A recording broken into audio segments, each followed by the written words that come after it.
Changing the price on hundreds of WooCommerce variations is easy. Changing it back is the hard part. Here's how to do both. This catalog has 131 products and 297 items.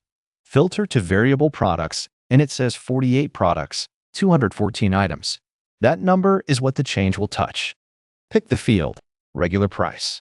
The operation, increase by 10%, and land every result on my 99, so nothing comes out at an odd number.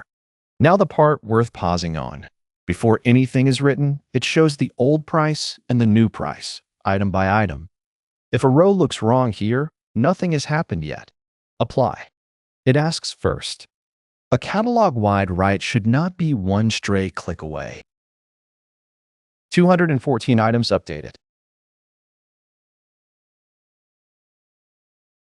And now the reason you can trust it. Undo. Confirm again.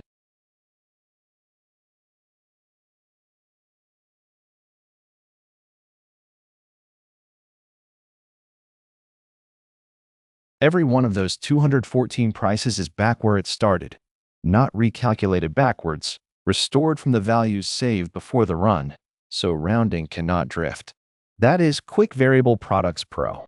The free plugin is on WordPress.org, and the link is in the description.